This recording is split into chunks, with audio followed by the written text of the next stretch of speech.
செய்திகள் தொடர்கின்றன. கடலூர் மாவட்டம் திட்டக்குடி அருகே விசிக தலைவர் தொல் திருமாவளவன் பிரச்சார கூட்டத்தில் மின்சாரம் பாய்ந்து பலியான விசிக இளைஞர் குடும்பத்தினரை நேரில் சந்தித்து ஆறுதல் தெரிவித்த திருமாவளவன் கட்சி சார்பில் 5 லட்சம் ரூபாய் குடும்ப ஆறுதல் நிதியை வழங்கினார். கடலூர் மாவட்டம் திட்டக்குடி தொகுதி திமுக வேட்பாளராக அமைச்சர் சிவே கணேசன் போட்டியிடுகிறார். அவருக்கு ஆதரவாக விசிக தலைவர் தொல் திருமாவளவன் திட்டக்குடி பேருந்து நிறுத்தம் அருகே ஞாயிற்றுக்கிழமை காலை பிரச்சாரம் மேற்கொண்டார். முன்னதாக திட்டக்குடி தொகுதியில் உள்ள விசிக நிர்வாகிகள் தொண்டர்கள் ஏராளமானோர் திரண்டு கட்சி கொடிகளை கைகளில் வைத்துக் கொண்டு ஆரவாரம் செய்து கொண்டிருந்தனர். இதில் புடையூர் கிராமத்தை சேர்ந்த இளங்கோவன் மகன் அஜித் மின்மாற்றி அருகே நடப்பட்டிருந்த விசிக கட்சி கொடிக்கம்பத்தை ஆர்வத்தோடு எடுக்க முயற்சி செய்தார். அப்போது எதிர்பாராத விதமாக கொடிக்கம்பம் மின்மாற்றின் மீது விழுந்ததால் மின்சாரம் பாய்ந்து தூக்கி வீசப்பட்டு உயிரிழந்தார். இதனை அறிந்த விசிக தலைவர் தொல் திருமாவளவன் மற்றும் திமுக வேட்பாளர் அமைச்சர் சிவே கணேசன் ஆகியோர் பிரச்சாரம் முடித்த கையோடு திட்டக்குடி அரசு மருத்துவமனைக்கு சென்று அங்கு வைக்கப்பட்டிருந்த அஜித் சடலத்துக்கு அஞ்சலி செலுத்தினர். இந்நிலையில் அவரது குடும்பத்தினருக்கு விசிக சார்பில் 5 லட்சம் ரூபாய் நிதி வழங்கப்பட்டுள்ளது. இது தொடர்பாக விசிக தலைவரும் சிதம்பரம் நாடாளுமன்ற உறுப்பினருமான முனைவர் தொல் திருமாவளவன் வெளியிட்டுள்ள எக்ஸ்தள பதிவில் திட்டக்குடி தொகுதியில் போட்டியிடும் திமுக வேட்பாளர் சிவே கணேசனை ஆதரித்து பிரச்சாரம் மேற்கொண்ட போது கொளுத்தும் வெயிலையும் பொருட்படுத்தாமல் அங்கே திரண்டிருந்த சிறுத்தைகளில் புடையூரை சேர்ந்த தம்பி அஜித் மின்சாரம் தாக்கியதில் உயிரிழந்தார். நெஞ்சை உலுக்கிய பெருந்துயரம் தாங்க இயலாத பேரதிர்ச்சி எனவும் உடனே மருத்துவமனைக்கு சென்று அவரது திருவுடலுக்கு மலர் வளையம் வைத்து வீரவணக்கம் செலுத்தினோம். அங்கே கதறி எழுத அவரது தாய், தந்தை மற்றும் தம்பி ஆகியோரை ஆற்றுப்படுத்தினோம். அவரது குடும்பத்திற்கு கட்சி சார்பில் 5 லட்சம் ரூபாய் குடும்ப ஆறுதல் நிதி வழங்கப்பட்டது. மறைந்த தம்பி அஜித் அவர்களுக்கு எமது வீர வணக்கம், அவரது குடும்பத்தினருக்கு எமது ஆழ்ந்த இரங்கல் என கூறியுள்ளார். தமிழக சட்டப்பேரவை தேர்தல் வரும் 23ஆம் தேதி நடைபெறவுள்ள நிலையில் அன்றைய நாள் கொடைக்கானலில் உள்ள சுற்றுலா தலங்கள் அனைத்தும் மூடப்படும் என்று வனத்துறை தெரிவித்துள்ளது. கொடைக்கானலுக்கு ஏப்ரல் மே மாதங்களில் சீசனையொட்டி சுற்றுலா பயணிகள் அதிக அளவில் வருவது வழக்கம். இந்த ஆண்டு தற்போது வெயிலின் தாக்கம் படிப்படியாக அதிகரித்து வருவதால் கொடைக்கானலுக்கு வழக்கத்தை விட அதிக அளவு சுற்றுலா பயணிகள் வருவார்கள் என எதிர்பார்க்கப்படுகிறது. இந்நிலையில் தமிழக சட்டமன்ற தேர்தல் வருகிற 23ஆம் தேதி நடைபெறவுள்ளது. தேர்தல் பிரச்சாரம் நாளை மாலையுடன் முடிவடைகிறது.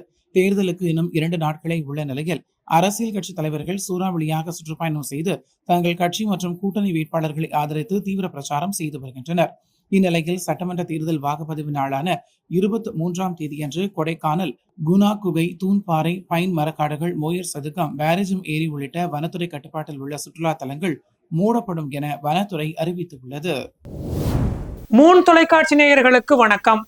தேர்தலில் போட்டியிடும் சில முக்கிய வேட்பாளர்களின் மறைக்கப்பட்ட பின்னணிகள் பற்றி அதிர வைக்கும் தகவல்கள் வெளிவந்து கொண்டிருக்கும் நிலையில் செங்கல்பட்டு மாவட்டம் தாம்பரம் சட்டமன்ற தொகுதியின் அதிமுக வேட்பாளராக போட்டியிடும் சிட்லப்பாக்கம் ராஜேந்திரன் குறித்து நமது புலனாய்வு செய்தி பிரிவினர் மூலம் கிடைத்திருக்கும் தகவல்களை மூன் சிறப்பு செய்தியில் தற்போது பார்க்கலாம்.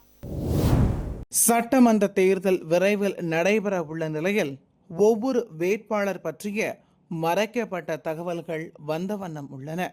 அந்த வகையில் செஞ்சி தொகுதியில் போட்டியிடும் பாட்டாளி மக்கள் கட்சி வேட்பாளர் கணேஷ்குமார் பற்றிய தகவல்கள் நம்மை பதற வைக்கிறது.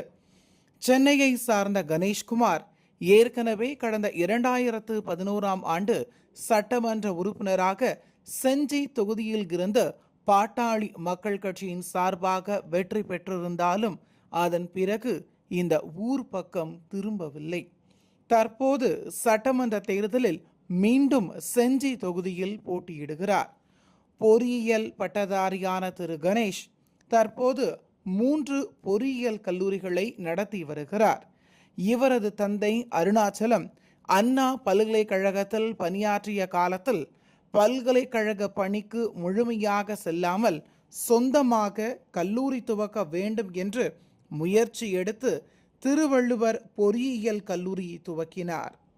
தொடர்ந்து இவர் துவக்கிய 2 கல்லூரிகளையும் இவரது மகனான கணேஷ்குமார் நிர்வகிக்க முறையான வசதிகள் இல்லாமல் அதிகப்படியான லஞ்சம் பெறுவதாக எழுந்த குற்றச்சாட்டுகள் ஒரு கல்லூரியின் அரசு அங்கீகாரத்தையே ரத்து செய்தது. இந்த நிலையில் துபாயில் ஏதாவது தொழில் செய்து சம்பாதிக்க வேண்டும் என்ற நோக்கத்தில் துபாயில் வாகேவ் பொழுதுபோக்கு படகுகள் நிறுவனம் துவக்கி தற்போதும் அங்கும் காவல்துறையினர் நடவடிக்கை எடுத்துள்ளனர். துபாயில் பெரும்பாலான சட்டவிரோத செயல்கள், குறிப்பாக மேற்கத்திய கலாச்சார பப்புகள், பெண்களை கொண்ட நடன குழுக்கள், இரவு நேர கேளிக்கைகள் என இந்தியாவில் உள்ள அனைத்து சட்ட விரோத பணிகளையும் அங்கு தொழிலாக செய்து வருகிறார் கணேஷ்குமார். மது மாது போன்ற நிகழ்ச்சிகளை அறவே எதிர்க்கும் பாட்டாளி மக்கள் கட்சி அதன் வேட்பாளரான கணேஷ்குமார் தமிழகத்தில் இந்த தொழிலை செய்தால் தவறு என்று துபாயில் செய்கிறார் என்கிறார்கள் அவரது கட்சியை சார்ந்த சகாக்களே. குறைந்தபட்சம் 4 மணி நேரத்திற்கு இந்த இரவு நேர நிகழ்வில் கலந்து கொண்டு அனுபவிக்க நம் இந்திய ரூபாயின் மதிப்பில் 40,000 ரூபாய் வரை வசூல் செய்யும் கணேஷ்குமார் 100 சொகுசு படகுகளை கொண்டு தொழிலை விரிவுபடுத்தி வருகிறார். இதற்காக அவர் பிரத்யேகமாக வைத்திருக்கும் இணையதளம் என தனி நிர்வாகமே அவருக்கு செயல்பட்டு வருகிறது. இதற்கிடையில் தமிழகத்தில் உள்ள பொறியியல் கல்லூரிகளில் விதிமுறைகள் முறையாக பின்பற்றவில்லை என்றும் போலியாக ஆசிரியர்கள் நியமனம் செய்து தனியார் கல்லூரிகள் செயல்படுவதாக குற்றம் சாட்டியுள்ள அறப்போர் இயக்கம் அதன் மீது தமிழக அரசு லஞ்ச ஒழிப்புத்துறை வழக்கும் பதிந்துள்ளது. அந்த வழக்கில் உள்ள முக்கிய கல்லூரியே இவர் நடத்தும் ARM பொறியியல் கல்லூரிதான். தற்போது இந்த விசாரணை அடுத்த கட்டத்தில் எட்டியிருக்கும் நிலையில் கல்லூரிகள் மீது நடவடிக்கை எடுக்க உள்ள நிலையில் எப்படியாவது சட்டமன்ற உறுப்பினராக வேண்டும் என்று முயற்சி செய்து வருகிறார் கணேஷ்குமார். இலவசமாக கல்வி என்று வெளியில் சொல்லிக்கொண்டு குறைந்தபட்சம் ஒரு மாணவருக்கு 5 லட்சம் ரூபாய் வரை நன்கொடை பெற்றது மட்டும் அல்லாமல் எந்த வசதியும் இல்லாமல் கல்லூரியை நடத்தியதாக இவரது மற்றொரு கல்லூரியான ARS பொறியியல் கல்லூரியை மத்திய அரசின் அங்கீகாரத்தை மத்திய அரசே ரத்து செய்துள்ளது. இது அனைத்தும் மேலாக காவலர்களை பணி செய்ய விடாமல் தடுத்ததாக உள்ள முதல் தகவல் அறிக்கையை மறைத்துதான் அவர் வேட்பு மனுவை தாக்கல் செய்திருக்கிறார். ஒருமுறை சட்டமன்ற உறுப்பினராக இருந்து தனது சகாப்தத்தை கெட்டியாக வைத்துக்கொள்ள அனைத்து வகை செயல்களும், குறிப்பாக அயல் நாட்டில் தவறான இரவு நேர தொழிலில் கல்லா கட்டுவது மட்டும் அல்லாமல் கல்வி போதிக்கிறோம் என்ற பெயரில் ஏழை எளிய மாணாக்கர்களுக்கு எளிமையாக கிடைக்க வேண்டிய கல்வி மூலம் பல கோடி ரூபாயை சம்பாதித்தாலும் தரமற்ற நிர்வாகம் என்று மத்திய அரசு எடுத்துள்ள நடவடிக்கை, லஞ்ச ஒழிப்புத்துறையும் எடுத்துள்ள நடவடிக்கை என இவை அனைத்தும் இவர் சட்டமன்ற உறுப்பினராக வெற்றி பெற்றால் காற்றில் கரைந்து போகவும் வாய்ப்பு உண்டு. தமிழ்நாட்டின் பல்வேறு பகுதிகளில் நடைபெற்ற முக்கிய நிகழ்வுகளை உங்க ஊர் செய்திகள் பகுதியில் தற்போது சுருக்கமாக பார்க்கலாம். திருவண்ணாமலை மாவட்டம் செங்கம் தனி தொகுதி அதிமுக வேட்பாளராக போட்டியிடும் TS வேலு, மண்மலை, முறையார், அரட்டைவாடி, தாழைக்குத்து ஆகிய பகுதிகளில் பொதுமக்களிடம் இரட்டை இலை சின்னத்துக்கு வாக்கு சேகரித்தார். இதில் கூட்டணி கட்சிகளைச் சேர்ந்தவர்கள் ஏராளமானோர் பொதுமக்களும் கலந்து கொண்டனர். தருமபுரி மாவட்டம் அரூர் அம்பேத்கர் நகர் அருகே கேட்பாராற்று கிடந்த ஸ்கூட்டி இருசக்கர வாகனத்தை சந்தேகமடைந்த தேர்தல் பறக்கும்படை அதிகாரிகள் சோதனை செய்தனர். சீட்டுக்கு அடியில் உள்ள டிக்கியில் கட்டுக்கட்டாக இருந்த 22,03,000 ரூபாயை கைப்பற்றிய தேர்தல் பறக்கும் படையினர் அவற்றை வருவாய் கோட்டாட்சியர் மற்றும் தேர்தல் நடத்தும் அலுவலர் சம்மதியிடம் ஒப்படைத்தனர்.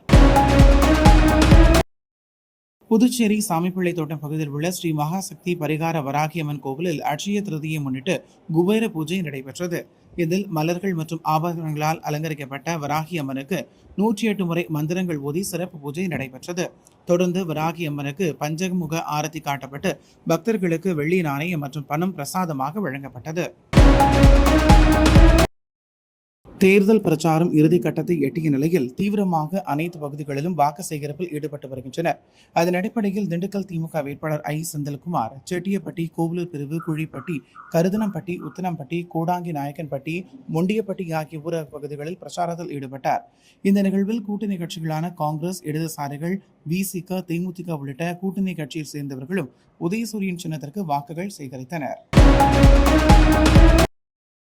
தேர்தல் பணிகளில் ஈடுபடவுள்ள காவல்துறையினர், பேருந்து ஓட்டுநர்கள், நடத்துனர்கள், அரசு அலுவலர்கள் ஆகியோர் தேர்தல் நாளன்று வாக்குச்சாவடிகளில் பாதுகாப்பு மற்றும் பந்தோபஸ்து பணிகளில் காவலர்கள் தீவிரமாக ஈடுபட வேண்டியிருப்பதால் அவர்கள் தங்களது வாக்குகளை முன்கூட்டியே பதிவு செய்ய தேர்தல் ஆணையம் சிறப்பு ஏற்பாட்டை செய்துள்ளது. அதன்படி ஏப்ரல் 18 மற்றும் 20 ஆகிய தேதிகளில் தபால் வாக்குப்பதிவு நடைபெற்றது. கரூரில் மனோரா ரவுண்டானா பகுதியில் கரூர் வேட்பாளர் MR விஜயபாஸ்கர், கிருஷ்ணராயபுரம் வேட்பாளர் டாக்டர் திவ்யா, அரவக்குறிச்சி வேட்பாளர் செல்வகுமார், குளித்தலை வேட்பாளர் கருணாகரன் ஆகியோரை ஆதரித்து அதிமுக பொதுச் செயலாளர் எடப்பாடி பழனிசாமி தேர்தல் பிரச்சாரம் செய்தார். அப்போது ஏற்கனவே 10 ஆண்டுகளில் தாங்கள் செய்த சாதனைகளையே இந்த 5 ஆண்டுகளில் திமுக அரசாங்கம் கொண்டு வந்ததாக பொய்யான பரப்புரை செய்து வருவதாக கூறி இரட்டை இலை சின்னத்துக்கு வாக்களிக்குமாறு பொதுமக்களிடம் அவர் பிரச்சாரம் செய்தார்.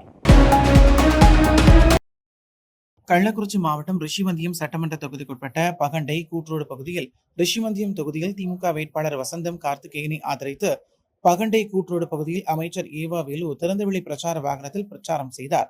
அப்போது பேசிய அவர், எடப்பாடி பழனிசாமி ஏற்கனவே ஆட்சி செய்தார், அப்போது மகளிருக்கு இலவச செல்போன் வழங்கப்படும் என பல்வேறு வாக்குறுதிகளை தெரிவித்தார். ஆனால் இதுவரை வழங்கினாரா என்று கேள்வி எழுப்பிய அவர், எடப்பாடி பழனிசாமி ஆட்சி நடத்த திறமையற்றவர், துப்பு கெட்டவர், ஒரு பானை சோற்றுக்கு ஒரு சோறு பதம், திறமையற்ற ஆட்சி நிர்வாகம் நடத்தியவர், தற்போது ஒருமுறை வாய்ப்பு கொடுங்கள் என எப்படி கேட்கிறார் எடப்பாடி பழனிசாமி என காட்டமாக விமர்சனம் செய்தார். கடலூர் மாவட்டம் ஸ்ரீமுஷ்ணம் ஒன்றியத்துக்குட்பட்ட மேல் புளியங்குடி கிராமத்தில் காட்டுமன்னார் கோவில் சட்டமன்ற தொகுதி திமுக கூட்டணியில் விசிக சார்பில் போட்டியிடும் வேட்பாளர் ஜோதிமணி அவர்களுக்கு ஸ்ரீமுஷ்ணம் விசிக ஒன்றிய செயலாளர் சின்னையா சக்திவேல் தலைமையில் பானை சின்னத்திற்கு வாக்கு சேகரித்து பிரச்சாரம் நடைபெற்றது. இதில் மண்டல பொறுப்பாளர் வாக்கா செல்லப்பன், மாவட்ட செயற்குழு ரவி, விசிக காட்சி ஊடக மாவட்ட துணை அமைப்பாளர் குலபிரபு, ஒன்றிய துணை செயலாளர் அன்பு, ஒன்றிய பொருளாளர் அம்பலவாணன் உள்ளிட்ட பலர் கலந்து கொண்டனர். தொழில் உலகில் சிறந்து விளங்கும் முன்னோடி தொழில் முனைவோர், புதுமையாளர்கள் மற்றும் வணிக தலைவர்களை கௌரவிக்கும் நோக்கில் பிசினஸ் பிரில்லியன்ஸ் அவார்ட்ஸ் 2026 விழாவானது வெகு விமரிசையாக நடைபெற்றது.